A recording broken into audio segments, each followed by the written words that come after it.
You got a raise. Finally, you worked for it. You deserved it. And then somehow, 3 months later, you're still checking your bank balance before buying lunch. Same stress, different paycheck. If that sounds familiar, you're not broken. You're not irresponsible. You just ran straight into one of the oldest traps in personal finance, and nobody told you it existed. It's called lifestyle creep, and it will quietly eat every raise, every bonus, and every extra dollar you ever make, unless you understand exactly how it works. Let's fix that. What broke actually means. First, let's be clear about something. Broke in this video doesn't always mean zero in your account. It means this. Your money disappears as fast as it comes in. You're not building anything. No savings growing, no investments compounding, just a bigger number going in and a bigger number going out.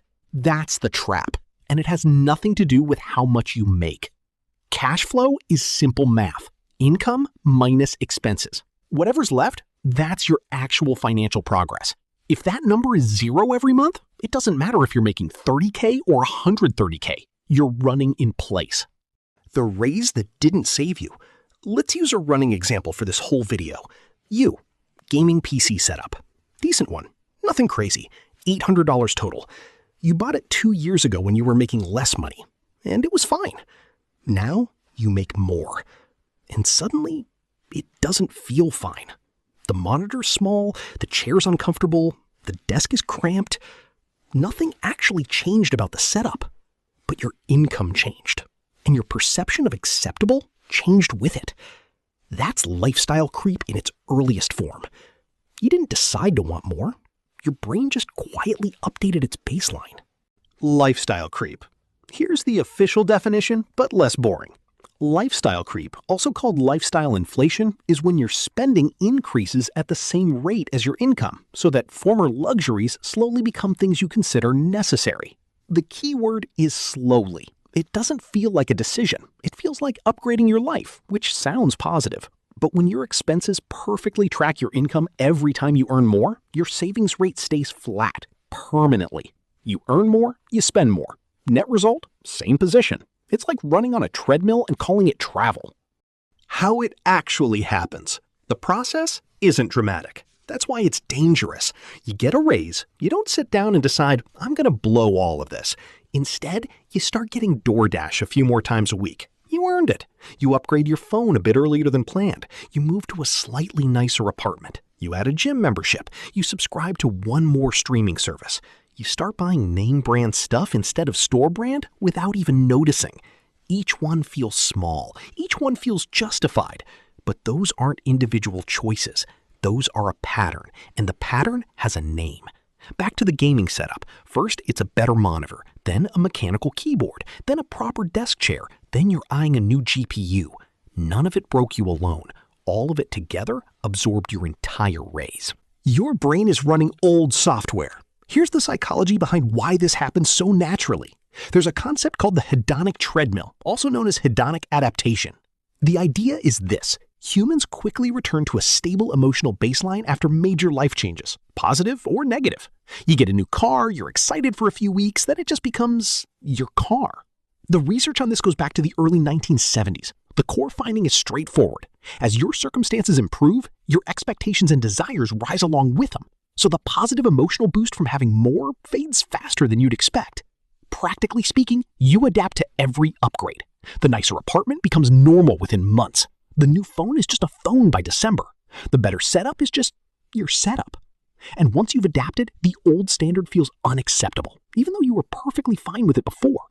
This is why lifestyle creep is almost automatic. It's not greed, it's biology. Your brain is constantly recalibrating what normal looks like. The invisible expenses? Some lifestyle creep is obvious. New car, bigger apartment, you can feel those. But the sneaky version is subscriptions and recurring costs. Let's talk about the real enemy here.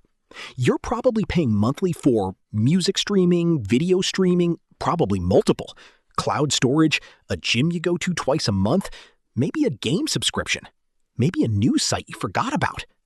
Every single one of those felt like a reasonable $10, $15 decision at the time, but they're not one-time purchases. They're permanent drains on your cash flow, every month, forever. until you actively cancel them. And the insidious part is, they're designed to be invisible. Auto-renew is the default. The charge is small enough not to trigger alarm. It just quietly drains while you're not looking. Now, apply that to lifestyle creep broadly. The bigger apartment doesn't just cost more in rent. It costs more in utilities, more furniture to fill it, more to heat and cool it. Costs compound. The gaming PC upgrade doesn't stop at the PC. Now you want the better headset to match. Then the full desk setup. Every upgrade has a gravitational pull toward more upgrades. The paycheck to paycheck trap at every income level. Here's the stat that should make you stop scrolling. Research has found that a meaningful portion of Americans living paycheck to paycheck have incomes that most people would consider comfortable. Some reports put six-figure earners in that category at surprisingly high rates. High income does not equal financial safety. It just means you have a more expensive version of the same problem. The problem isn't the income. The problem is that spending expands to fill whatever income is available, unless you deliberately stop it. In personal finance, there's a phrase, savings equals income minus ego. It's a slightly harsh way of saying that a lot of what we spend money on isn't really about survival or even comfort. It's about maintaining a self-image, driving the right car, living in the right area, having the right stuff. And ego has no upper limit. Fixed costs versus flexible costs. This is an important distinction that most people gloss over. Not all lifestyle creep is equally dangerous. It matters a lot what kind of expense you're upgrading. Flexible costs are things you can scale back easily. Eating out more, nicer groceries, extra subscriptions. These are annoying to cut, but you can cut them. Fixed costs are the dangerous ones. Rent, a car payment, a mortgage, insurance on a more expensive car. These are commitments that follow you every month, whether your income holds or not. Signing a lease on an apartment that's $500 a month more expensive than your last one isn't a one-time decision. That's $6,000 a year for as long as you stay. And when your income drops, job change, layoff, rough patch, those costs don't shrink. This is why financial advisors specifically warn about lifestyle creep via fixed costs. They give you no flexibility. Going back to the gaming example, buying a $200 upgrade is fine. Financing a $3,000 setup and paying it off monthly is a fixed cost. Now you're committed. Social comparison, the gasoline on the fire. Lifestyle creep doesn't only come from inside your own head. It comes from other people. Humans are comparison machines. We don't measure ourselves against an absolute standard. We measure against whoever's around us. Your friends, your colleagues, your feed. And social media specifically creates the worst possible environment for this, because everyone is showing you their highlights, the trip, the apartment, the setup, the meal. You're not seeing their credit card balance. You're not seeing the loan they took out. You're not seeing the financial stress behind the aesthetic. But your brain doesn't know that. It just updates your benchmark for normal. There's a guy at work who upgraded to a standing desk with dual monitors. Now your setup feels dated. Nothing changed about your setup, but the reference point shifted. This is called social comparison, and it's a significant driver of spending that has nothing to do with what you actually need or even what you actually want. The math nobody shows you. Let's make this concrete. Say you get a $500 a month raise. After tax, call it $375. Option A, you let lifestyle creep absorb it. Better lunch options at work, plus $80 a month. Upgraded apartment, plus $150 a month. New subscriptions and upgrades, plus $100 a month. Random I deserve this spending, plus $45 a month. Total absorbed, $375 a month. Amount saved from your raise, $0. Option B, you treat half as untouchable. You put $187 straight into savings or investments before you even think about spending. You allow $188 for lifestyle improvements, intentionally chosen. After 1 year, option A, you have a slightly nicer life and the same account balance. Option B, you have $2,244 stacking up, building towards something real.